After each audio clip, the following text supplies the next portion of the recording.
Welcome to the FMCG Guys, the podcast that dives into the innovation, strategy, and trends shaping consumer goods and retail in Europe and beyond.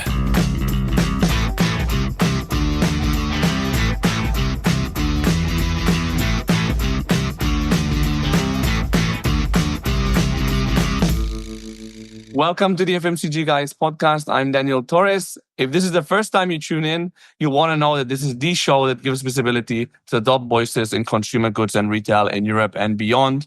We're now over 200 episodes in. So thanks all for your support. And do go into our website or your favorite podcast platform to entertain yourself and be educated with some of the industry's top voices. And remember, we're not alone in this. We actually have a sister podcast in the US, the Red Hot CPG Guys. So tune into their show to know what's going on in consumer goods at the other side of the Atlantic. And indeed, I'm not alone in this conversation. It's not a monologue as far as I'm concerned. So on one side of the table, I have no other than my dear co-host, Efrain Rosario. Hey, Efrain.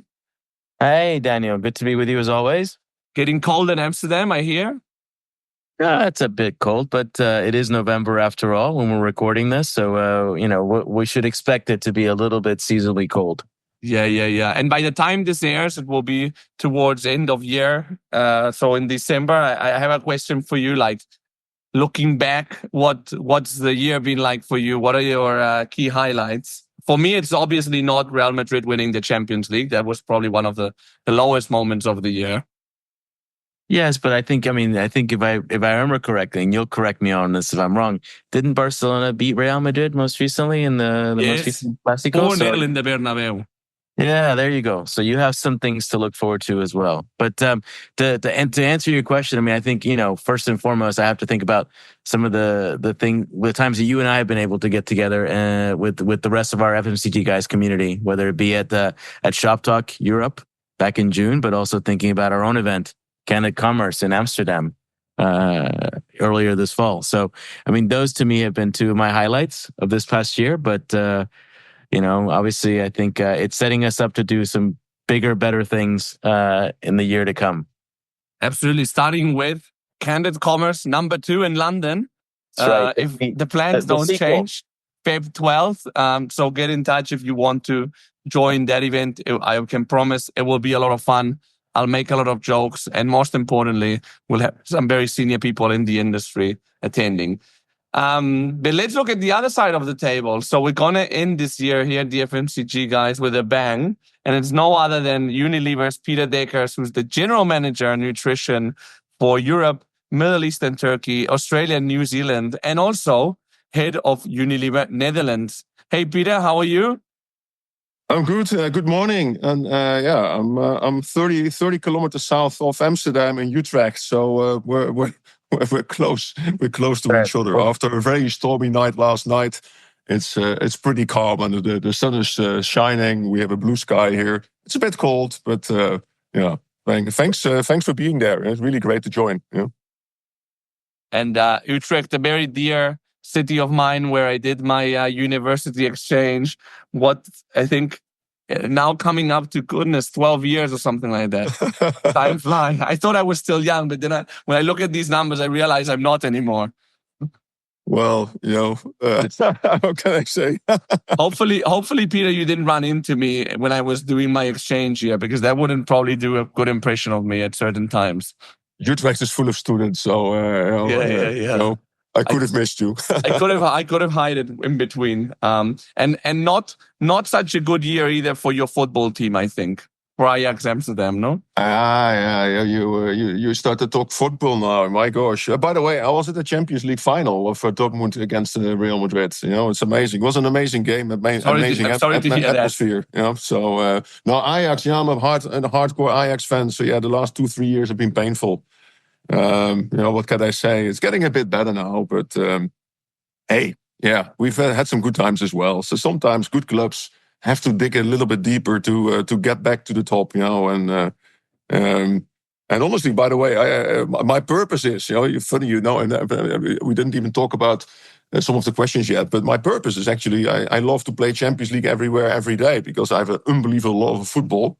And I always try to project that on my business. So you hit here the sweet spot. We didn't talk about it beforehand, but it's cool. I like it. I mean, I'm a diehard football fan. Grew up in Barcelona, so it's kind of a religion here, as you know. So always happy to make extrapolations of football into business. But let's go into it. So General Manager Nutrition for Europe, Middle East, Turkey, Australia, New Zealand, and also heading up Unilever Netherlands. What does that actually mean?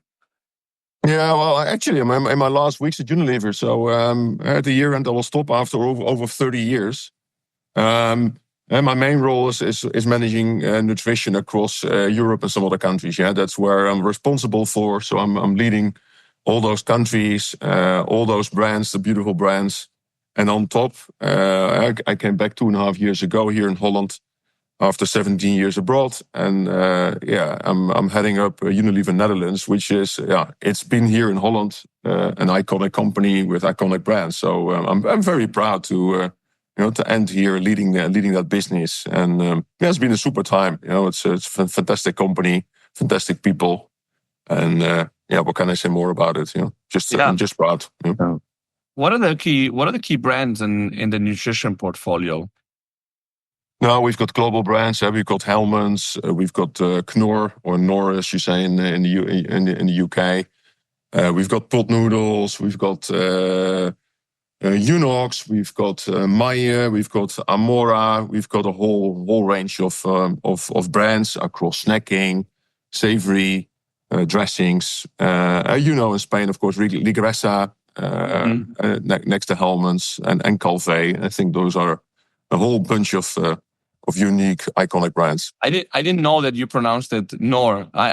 Knorr. Because here we also pronounce it Knorr. The quiet K. It's a quiet K. It's a silent K. The quiet K. Yeah. No, it's amazing. I mean, when you think about like that portfolio of iconic brands, and what I find fascinating in looking at your background, Peter, is like not only, like you said, are you leading a portfolio of brands across multiple regions, but the fact that you've double-hatted it most recently here, in that you're also leading a region or a market as well. And what we found in talking to some of our prior guests has been that oftentimes those two roles require different skill sets, right? In regards to what you have to manage your teams, but also in terms of your resources and like the objectives that you have. So I'm curious, looking at your background, it's you've been in those different types of roles, both at a global level, but also at a regional level over time. Yeah.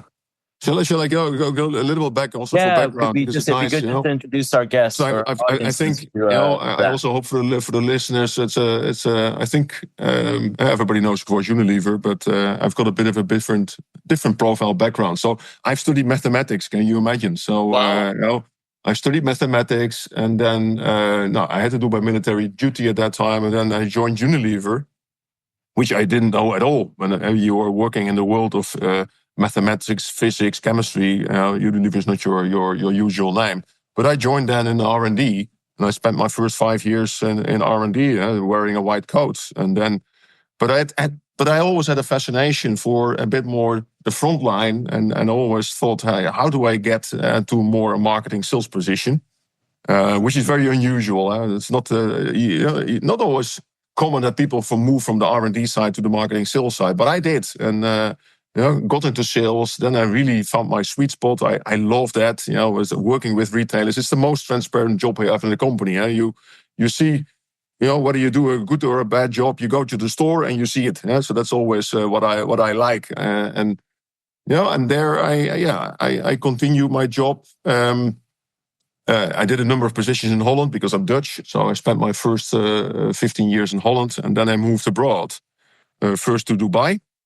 So I packed my bags with my wife and 3 very little kids, 4, 2, and 6 months old. So we went for the adventure, thinking, hey, we come back after maybe 3-4 years, and then we stayed abroad for the next 17 before to return 2.5 years ago. And in Dubai, I was leading the 2 joint ventures we have in the United Arab Emirates. Also a very unique experience to work with local partners and families. I spent a bit of time then in London at the global headquarters to get a very different vibe and feeling of the company. I also learned a lot about global retail at that time because I got the opportunity to travel the world. Then I moved to Asia to go back to the front line, to Thailand, where all the global retailers at that time were present. Also interesting, now no longer, but at that time they were. Like Tesco was there, I think. Like Tesco was there, Carrefour was there, Casino was there. With Walmart as well in China. No, Walmart not. 7-Eleven was there, is still there, by the way. Watson's, A.S. Watson, Macro, the wholesaler. And then they asked me to return to, can you imagine, from Thailand to Germany.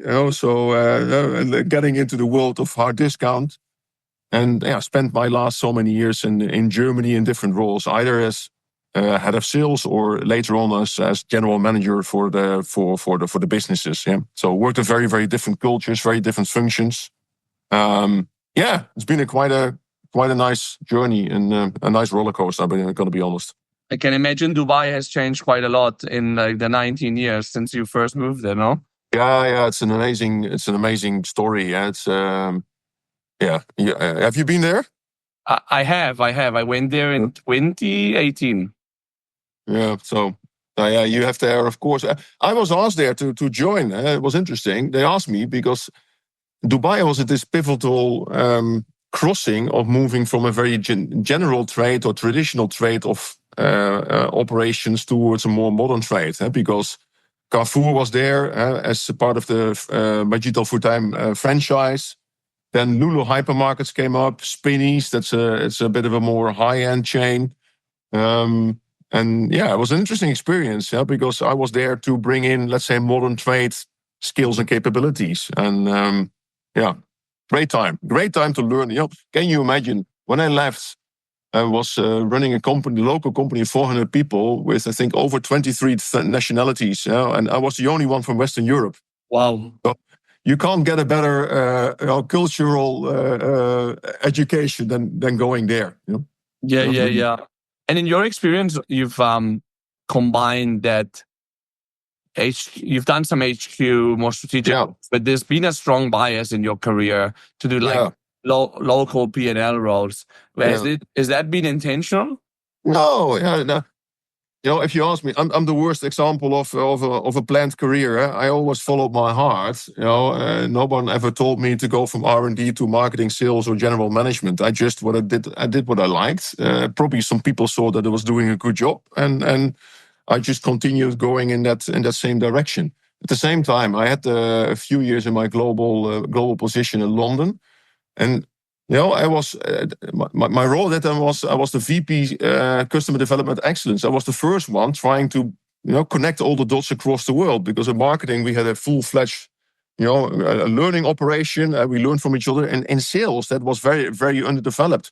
And that gave me the chance to see the world, and went to Bentonville to learn more about Walmart. I went to many different places, saw all the retailers, and by the way, also very cool to see that over time, in the last 10, 15 years, things have gone very differently than I think we all thought. We all thought the big guys like Walmart, Carrefour, Tesco, Ahold, they will conquer the world. The reality has been it's been a different story. Nowadays, retail is completely different from what probably we all thought would happen. Yeah. So to that point, given that, like you said, you've spent time leading customer development both at a global HQ role, but also on the front lines in countries. How have you seen that customer development, customer marketing function evolve over that time? I mean, you mentioned obviously that the retail or the market dynamics didn't turn out as I think some people thought back in the 2010s. But I'm just curious, just from a functional perspective, how have you seen some of those changes take shape? Yeah, I think if again think a little bit about the whole journey. We all thought that the big guys would eat the world, and initially they did, by the way. And we very much focused on creating global customer development teams to serve the global retailers. I think that was the whole model. But of course, then the local and regional guys jumped in and I think undermined that model. Then over time, what you saw was that. Maybe you can also reflect on it from your side. I think you saw different developments. You saw discount strengthening. You saw convenience coming up. And of course, e-com jumping into the game. Yeah. And the whole fragmentation and channeling was suddenly a very, very different, a different dynamic. And you had to suddenly become, almost like multi-purpose, serving very different retailers and very different models. And also then think with your brands and categories how to cope with that. And I think it's been a fantastic learning journey where we've really developed ourselves as well. And the model we initially probably thought would be the winning model was not the case. And I think, the whole business model has changed, and I'm sure it will keep on changing. You look at Europe, you see buying alliances, retail alliances popping up. If you look at discount, I would not call Lidl the discounter of 10 years ago anymore. It's almost like almost like a neighborhood store or an Aldi as well. So things have developed very, very differently from what we thought, and it's an exciting game, and I think it will never stop. It will keep on going. Absolutely. And I think to that point, I think if going back to the way the mentality was back in the 2010s, like you said, we organized our customer marketing functions around the big global customers. It was very easy to say, well, this is how the way we operate with customer A, customer B, and you kind of then say that's kind of like our way of working. But like you said, now that it's become more fractured, I think what it has, the need it's raised is that, well, we have to create we as a brand have to create our common way of working because we have so many more retailers that we're working with. Yeah.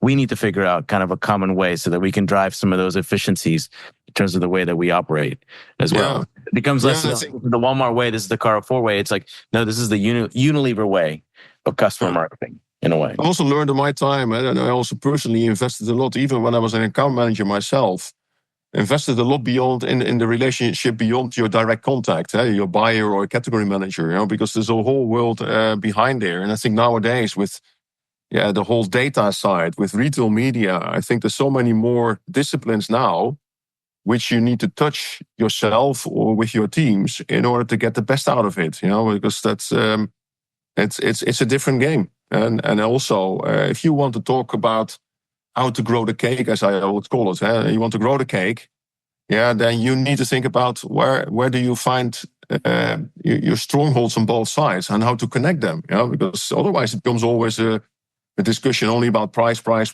and that's a very dangerous one. That's not very helpful. And I've seen that happening the last few years a lot. If there's no growth in the market, then people are just fighting on.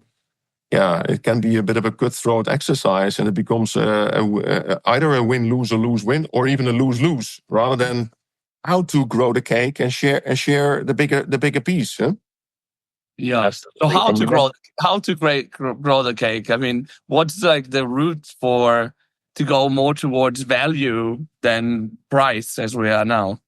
Yeah, well, you need to have strong brands. I think the shaking the tree of brands, I think, is very, very clear. If you don't have a strong brand, then it's going to be very difficult, because private labels nowadays are very, very good, and they're very competitive towards A brands also versus other retailers' private label. So you need to have a strong A brands, and then you need to think a lot more. I still remember, you probably as well, the good old days where in Holland you had only two TV channels, and you would advertise on Netherlands 1 or Netherlands 2. And if you would have the money, you would reach all your consumers. Nowadays, it's so fragmented, and you need to play a very different game in social media. And it's very easy now for a new entrance brands to get into the market. So how to play that game, where you need to find really with the retailer a very different way of collaboration, and that's what I like. That's you need to think on both sides. Like I just said, retail media is going to be a very important one. Retailers also want to value that. At the same time, you compete with traditional media. You have the Googles of this world and the Amazons. So in that whole phase, everybody wants to get the best out of their investments, and while doing so, grow the pie. That's the most important thing. And that's again interesting exercise going forward, because the world is changing very, very fast. And so I wanted to follow up on something you said, and you mentioned it here again, which is the role of data and retail media in terms of that brand retailer relationship. And what's your perspective in terms of how that's kind of evolved, that dynamic between the brands and the retailers now with retail media becoming such a prominent part of marketing investment? Well, it's a very interesting. Initially, of course, I think that's also my experience when I was an account manager a long time ago. It was used as a bit of a commercial weapon. So in your negotiations, then it was linked, and nowadays you see that the retail media has become so powerful that you really almost like needs to de-link these two. If retailers want to use their retail media in the best possible way, which means it's an alternative for investing into traditional media, then you also have to show its better value as an investment, and then you also have to show, the reach of these data. So you also have to be performance measures to show that it actually is better value. That's all sometimes where I now see a bit of a struggle. You see quite often the commercial side of the retailer still wants to use it into new negotiations, and you have the other side says no, we want to compete for the euros. The manufacturers invest into advertising. Yeah, that's not an easy exercise at this moment. And by the way, data then can be very, very useful. The retailers know, of course, everything through cards. At the same time, they cannot know everything about every customer in every category. So sometimes players like us can come in and help retailers to look after the insights of the category data, and add value. At the end, we have to prove you can grow on both sides. So I always liked Walmart. Walmart was always very, very strong in my memory that they opened up data for manufacturers and said, well, here, you get access to it, but then you also show me how I grow better than anyone else, and prove it. And Peter, you mentioned that you've been at Unilever over 30 years, soon departing the company. If you look back into like the Unilever that you joined at the beginning as with the white coat in the lab until now, like how has the company changed in general? Like if somebody were to enter the same building 30 years ago. It has changed a lot. I still remember when I in my early days, almost every country had its own business, and also quite often still category based. We even had different blood groups in the company. Whether you were belonging to, if you were in laundry, you belonged to Lever Brothers, or you belonged to the Vandenberg side, which was the foods company. So we had different groups. That over time came together. I still remember the year 2005. Then we brought everything into one roof. It became one Unilever. And 2 years ago, we said, hey, there was also a learning of 17 years operating as one Unilever, which brings a lot of efficiencies, also European supply chain, which is a good thing.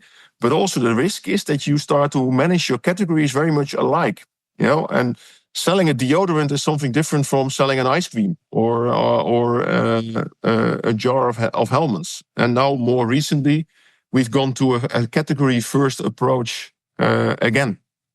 And below that manage the countries or the country clusters. That's a big change from an organizational point of view. Culture-wise, it's like you say. I still remember I was wearing my nice striped suit and a tie every day, and now if I come to my office, it's fantastic. It feels like a university campus. It's young talent on sneakers, and very inclusive. By the way, we've changed as a company.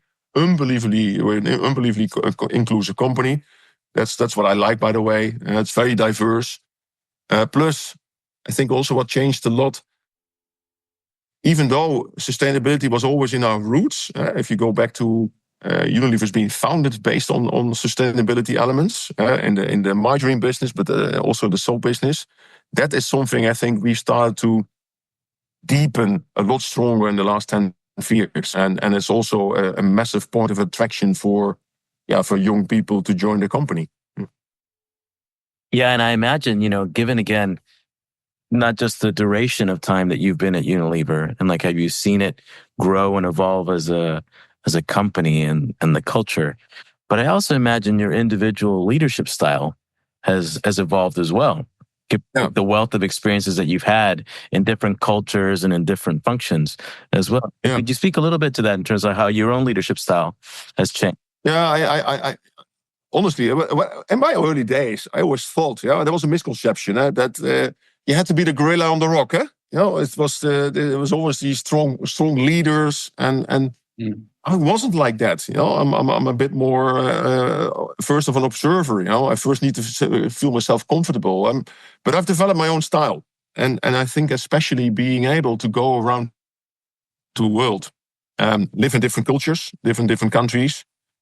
I found that and that's my leadership. I'm very good at adapting and getting the best of both worlds. So by the way, also I think also have a very good perspective on retailers. In my career, I've been 3 times asked by a retailer to join the other side, which was cool. That's compliment. Yeah, really, it's no joke. I won't call names, but it happened. So I must have been doing something well. But yeah, I like that. I also love to travel, so I like to explore cultures and then see how you get something out of that. Out of that, I've developed my style. My personal style is very much. I love to work with teams. It's a little bit like the football analogy as well, but it's really true. I've played a lot in a long time myself. I love teams, build my own teams, get the right chemistry, the right players. You need the people on the left, on the right, in defense, offense. That's a little bit how I manage a business as well. So for me, it always starts with team first, and then I'm a guy who's empowering and giving trust and loyalty to my people. That's what I think I'm known for. I'm trying to be a humble guy. And then, I'm also personally, maybe a good tip for some of the people who listen or view this. I got inspired years ago by someone who brought the whole All Black story to me. I'm not a rugby player, but I love to watch rugby. And the All Blacks is always a very, very nice story. And there's a guy who's called James Kerr, and he has written a book about the All Blacks, because that's one of the teams with the highest winning rate. And it's not about the sports, it's the analogy towards business, because he's written down 15 All Blacks principles, which he thinks are the base of the success of that rugby team. And it starts with things like sweep the sheds, which means be humble. It's always the 2 most senior player, I think, of the team always clean up the dressing room afterwards. So be humble. It's all about team first. It's about create your own language, create your own rituals. The haka is an example of that, but it's very deep in the New Zealand culture. What I like is one of their principles it's called plant trees you never see. So work on something you leave behind, and it ends all with write your legacy, And I think if there's something what I always talk about with my teams, when you start a job, it's about legacies. What are you going to leave behind? What is the thing people will remember you for when you move on to a next role? People forget numbers. The numbers of 2 years ago, nobody remembers, but people remember the most important thing you've done. And that's cool. So for me, leadership style and change. I've developed my own style. I don't think I'm a bit different from most other people probably in Unilever, but hey, it got me where I am now today. So I must have been doing something good. Huh? A couple of things you must have done. No, and I think that there's another thing that you haven't mentioned explicitly, but I think it's kind of ingrained in everything that you've said. Is like kind of leaving the ego at the door, no? And just coming in as part of the team. I think that's key as well. And you guys, we talked about football, but if I related to that, I'm more like to be the captain of the team than being the guy in the skybox, and from a distance. No, that's not me. I want to be close to the team, and also have that feeling, that you're part of the team. Yeah, because when you're in a leadership position, sometimes it's easy to get on, I don't know if it's a high horse or it's just like the dynamic of the job gets you kind of alienated from the team, no? And sometimes it is lonely, because at the end there's you have to make the tough decisions sometimes, yeah, and that's also part of the job. But hey, people, if you're close to a team and people see how you deal with that, they will also appreciate that. That's because then you have built that emotional connect. And when you're managing a team, so you have all these different personalities, and how do you come up with a common approach? And if I can extrapolate to that also, how have you adapted to manage across countries, across nationalities? I mean, it's a long question, but yeah, that's very difficult to get your hand on. That's something. For me, it happens just by feeling. It's a bit of an intuition, and it's really intriguing. Because if I think about the countries I've worked in Thailand, and after that in Germany, in Sweden. Cultures are very, very different. So in Asian culture, face value is very important. You have to think about how to land bad news. Then you go to Germany. I always like Germany because it's German engineering. They're unbelievably about quality at the same time, sometimes a bit conservative and risk adverse. Then you go to Sweden. The Swedes it's all about consensus. Consensus. Lagom, they also say, do normal. And the same time, you look at how, as a culture and a country, unbelievably innovative and progressive. Because you look at Spotify or Klarna, there's so many good stuff coming from that side. How to mix that together? That's something. It's a bit of an art, and I don't have a recipe book for it. Honestly, it's just I bring it together, and people tell me. Someone in my team once said, "Well, how you bring all these weird, different characters together and making it a good functioning team is beyond my belief, but it works." So yeah, that's that's. Maybe it's the Dutch DNA of international trade. There is a bit. Of course, the Dutch we have, because I think that's going back in history. We adapt easily because we're a small nation. So and I think we are. But also, I wouldn't always say that Dutch are right, because if you use Dutchness in Asia, the directness, it's not going to help you. You have to be very, very careful. I've never done that. But our entrepreneurial spirit is good. So from every culture, you have to get something. You have to get the right bit, not the bad bit. I was expecting to hear one of you mention the name Johan Cruyff at some point. The Barcelona link. I was just waiting for it, and I think our audience probably was as well. So to throw one other thing into that, in terms, like you said, not just having to flex your leadership style based on the individuals on the team, but also the cultures that you've worked in. Throw into the mix what we've had happen over the last 5 years with regards to a more informal, hybrid style of work, in terms of being able to work from home while at the same time having more of an informal office setting.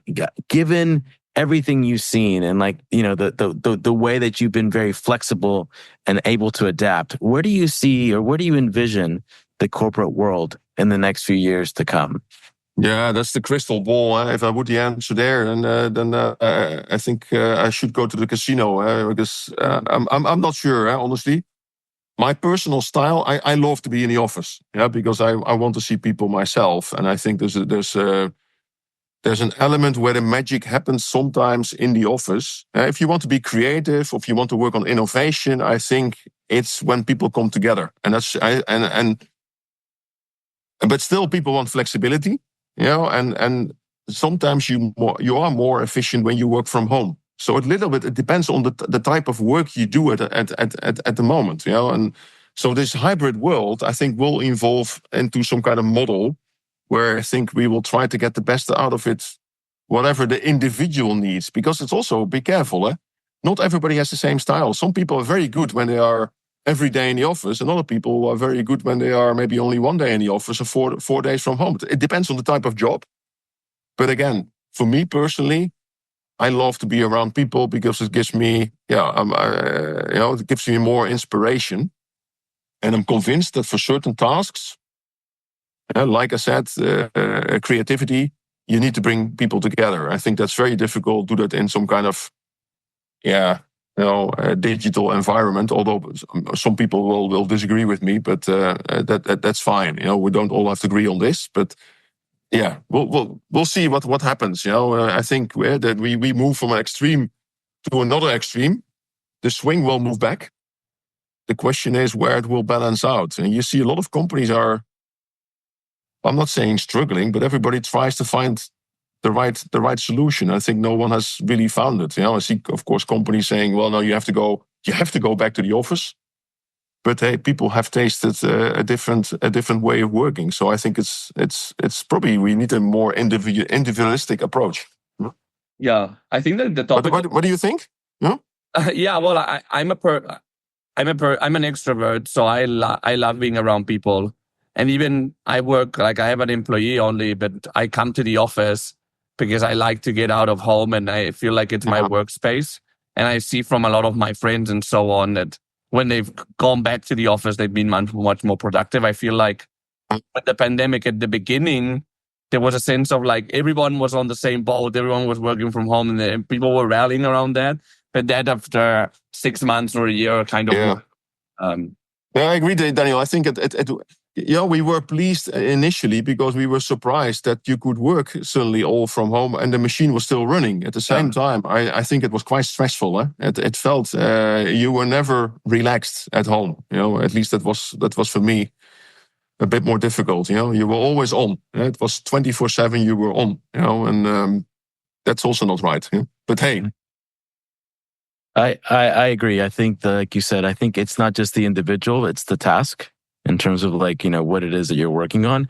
I'm like you both. I draw a lot of energy from being around others and being able just to have those hallway conversations or those conversations at the water cooler, as they used to say now, like bar. But I think that, like you said, there is some benefit in terms of like, if you can be much more efficient in terms of like, if you're commuting an hour and a half to get to work every, going and coming, is that time better suited certain days on certain tasks, just staying home and working, on something where you have to put your head down and be able to focus. So I think this hybrid flexible approach is probably, the way to go, but that's, the opinion. And I think of the three of us here, I'm sure others may differ. Yeah, let's be honest. How long do we now work on Teams or Zoom? Only 3-4 years. Could we have ever imagined it to take it over because of the whole pandemic? It's unbelievable. So if you look at, if I have sometimes become a little bit philosophical, the amount of change we've gone through in the last 20 years, it's been unbelievable. So. I would not make my bets on the future in many areas, honestly. Yeah, it kind of blows my mind. Like, if we've moved so quickly in the last 20 years, like, where will we be in another 20 years? It's kind of fascinating. It's scary. Scary. Yeah, it's scary. Anyone who tells you they can predict a single future is likely wrong. That's my view on that. Yeah, because... Yeah, there's schools of thought of everything, like hyperfuturism, but there's also, and you can see it a bit with the political kind of movement, there's a kind of a counter movement of a bit going back on certain things. So it'll be interesting. I'm sure we won't be bored, that's for certain. Yeah, but can you remember still, you guys are, you also probably still remember, when I just moved, I think, to Unilever. It was just a year before that the computer contest between mainframes and laptops or these towers was decided. It was even not clear beforehand. And then we went through the whole, was it floppy disk era? If I talk to my kids, they don't even know what a floppy disk is anymore. They don't, yeah. I think I had memory of like, I don't know, like a few kilobytes, something like 250. Yeah. Like, yeah, I don't know, ridiculous. Commodore 64? Yeah, exactly. That well. So Peter, there's this one question that we ask all our guests, and it's especially relevant to you in this occasion, which is like, if you went back to yourself when you were first starting to work at Unilever, what's the one piece of advice you would give yourself? Yeah. Well, I tell my kids, and I've got 3 of them, and they are all in this age. So they're 20, 22, and 23. And I tell them all the time is, when you come from university, you think you should know roughly already what kind of direction you go, what kind of job is best for you. And I see also from a lot of traineeships in the company that you never know exactly where your sweet spot is. So my best advice is always explore first different things. Try, because I've also seen marketeers convinced that they would be in their sweet spot in marketing, and then they did a sales job and actually said sales is much more fun, and the other way around. So explore, take your time.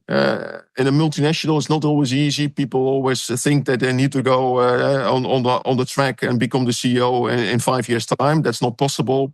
People start to sometimes become very bit impatient. That doesn't work. Like a football, every coach will play his best players. So if you're good, people will see it, and you'll get your chance. But sometimes you have to be a bit more patient. If you're on the bench, if the team works well, then you have to wait for your chance. But the chance will come eventually. And then finally, it's go back to my legacy point. I always tell people in every job, think, and that can be 3 months, 6 months, 12 months. Think about what you want to leave behind. Where are you going to make the difference? If different people do the same job, their legacy may be very different. Because they have different qualities. So what do you want to leave behind? And if you know that, then you will start working towards that in your job. So explore, find your sweet spot, make your difference, and build your legacy. Awesome. There you go. Love it. Efrain, let's go. Let's do the difficult exercise to try and summarize this conversation, because we've talked about a lot of things, and a lot of it. And it's not like we've been talking about the same thing on and on. We've talked about a lot of different things. So where to start? I think one of my biggest takeaways in listening to you, Peter, and the experiences that you've had over your career has been the importance of this cultural education, or building your cultural intelligence, particularly when you're in these multinational roles, right? So obviously we all bring something from our own individual backgrounds in terms of like where we were raised or where we were schooled. But at the same time, this ability to be able to flex and adapt your style, whether you be Dutch or whether you're Spanish or whether you're, American, and being able to adapt that to work in Southeast Asia, in Africa, in Latin America, I think is an invaluable skill that a lot of people who are listening probably are putting to use in their jobs as well.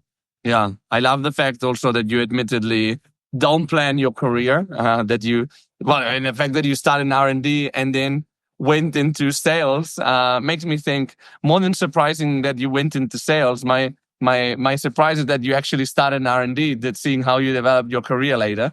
And along these lines, I thought it was fascinating. I hadn't really stopped to think about that much, but it makes a lot of sense that the way that we thought the trade in terms of retailers would look 15 years ago is very different to how it actually looks. And you kind of think about it, and indeed, like in Spain, you have a local player that's very strong. In France, Carrefour or Auchan, which traditionally were the big ones, actually smaller, like the ones that were smaller, like Leclerc, which every supermarket is independently owned, is done super well and is doing super well. In Germany, you have the strong contingent of discounters, but also drugstores, which is a very specific the German market. So every market has kind of done its own thing. In Italy as well, the local retailers are very strong as well. So I thought that was interesting.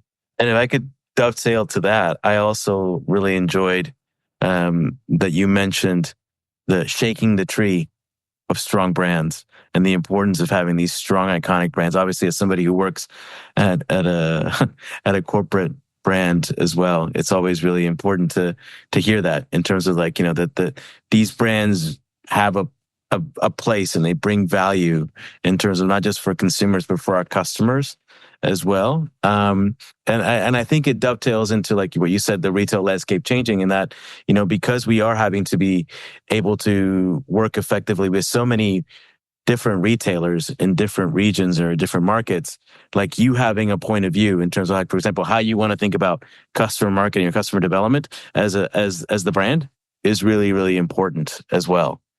Yeah. And on the leadership side, well, first of all, we talked about football and Barca, and we also talked about the All Blacks, which I don't know, Peter, if you knew that I have a New Zealand passport as well. So by the way, just for our audience, the name of the book is Legacy by James Kerr, if I'm not mistaken. I'm definitely going to be picking up a copy of it to read. So another book recommendation from our FMCG guys community. Yeah, Efrain, $15 on I think on Amazon. There you go. And I like the fact that you've developed like your own leadership style. Like I think that's type of advice that I give to people. Like you have to do certain things in your career that I recommended. Like, you know, get into managing teams if you can, cross-functional moves. But ultimately, I think the most important thing to avoid burnout, especially, is that you are true to yourself and to your essence as a person. Great.